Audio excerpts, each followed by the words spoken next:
आज की 5 सबसे बड़ी खबरें ये हैं कि अली खamenei के जनाजे में लाखों लोगों की भीड़, तेहरान की सड़कें लाखों लोगों से भर गईं। दूसरी खबर ये है कि अली खamenei और उनके परिवार के ताबूत जनाजे के जुलूस में पहुंचे। तीसरी सबसे बड़ी खबर ये है कि जनाजे में दिखाई दिए लाल झंडे, आखिर इनका क्या मतलब है। पांचवी खबर यह है कि अली खamenei के अंतिम सफर आधिकारिक रूप से शुरू हुआ। हजारों नहीं बल्कि लाखों लोग शामिल हुए। पांचवी खबर यह है कि ईरानी सेना का प्रमुख का बड़ा ऐलान, न्याय मिलने तक पीछे नहीं हटेगा ईरान। तो चलिए शुरू करते हैं आज की पहली बड़ी खबर। ईरान की सरकारी समाचार एजेंसी तस्नीम और प्रेस टीवी के अनुसार पूर्व नेता अली खamenei के जनाजे में शामिल होने के लिए तेहरान की सड़कों पर लाखों लोग पहुंच गए। रिपोर्ट के मुताबिक लोग सुबह से ही बड़ी संख्या में जनाजे में शामिल होने के लिए निकल पड़े थे घर से। कई इलाकों में सड़कों पर सिर्फ लोगों का हुजूम दिखाई दिया। दोस्तों, किसी भी देश में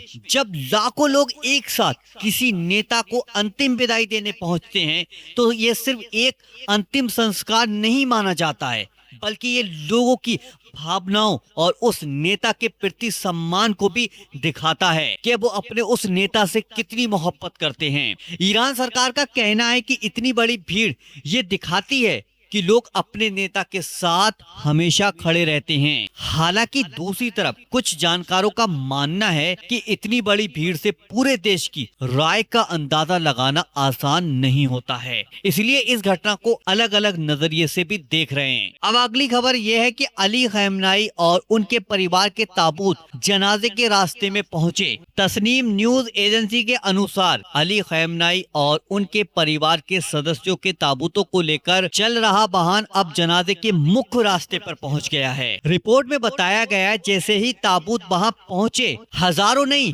बल्कि लाखों की संख्या में मौजूद लोगों ने उन्हें अंतिम विदाई दी। पूरे रास्ते में लोगों की भारी भीड़ मौजूद रही और माहौल बहुत ज्यादा भावुक दिखाई दिया। इससे जुड़ा एक वीडियो हमारे सामने आया जिसपे सोशल मीडिया प्लेटफॉर्म एक्स पर भी इसको जो अधिकारी थे उन्होंने साझा किया है। पहले हम उस वीडियो को देख लेते हैं, फिर उसके आगे की जो बात है उसको समझाते हैं। तो ये वीडियो ये रहा।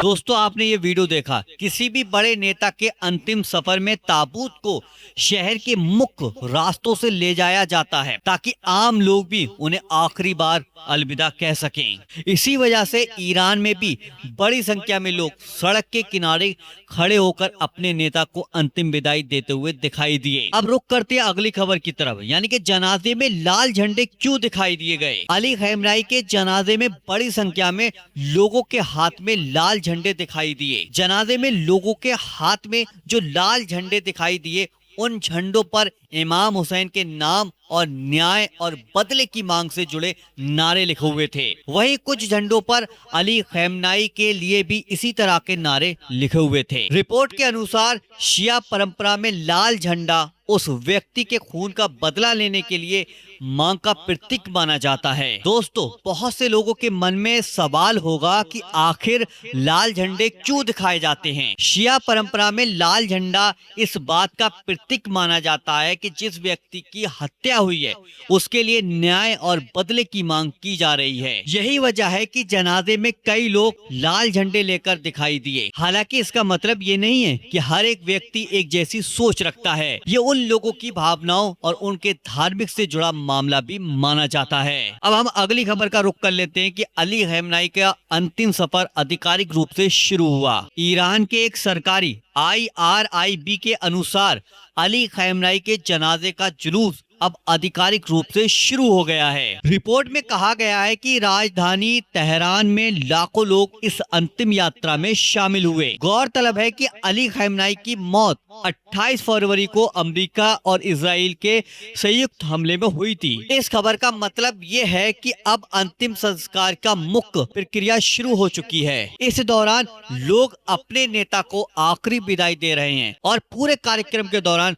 सुरक्षा के भी कड़े इंतजाम किए किए गए थे। अब रुक कर लेते हैं अगली बड़ी खबर का कि ईरानी सेना के प्रमुख का बड़ा ऐलान, न्याय मिलने तक नहीं रुकेगा ईरान। ईरान के सेना प्रमुख मेजर जनरल ने कहा है कि अली खamenei की हत्या के जिम्मेदार लोगों को किसी भी कीमत पर छोड़ा नहीं जाएगा। उन्होंने कहा कि ईरान न्याय की मांग करता रहेगा और जब तक परिणाम नहीं मिलेगा तब तक पीछे नहीं हटेगा। उनका कहना था कि ये फैसला अंतिम है और इसे पूरा किया जाएगा। दोस्तों, इस बयान से साफ पता चलता है कि ईरान की सेना और सरकार इस मामले को अभी तक खत्म मानने के लिए तैयार नहीं है। दूसरी तरफ अमेरिका और इजराइल की अपनी अलग अलग प्रतिक्रियाएं और दावे भी हैं, इसलिए आने वाले दिनों में इस पूरे मामले पर दुनिया की नजर बनी रहेगी। हालात बातचीत की ओर बढ़ते हैं या तनाव की ओर बढ़ते हैं, वो तो आने वाला वक्त ही बताएगा। अब हम लोग आपकी राय जानना चाहते हैं, इन 5 खबरों में आपको सबसे बड़ी और सबसे महत्वपूर्ण खबर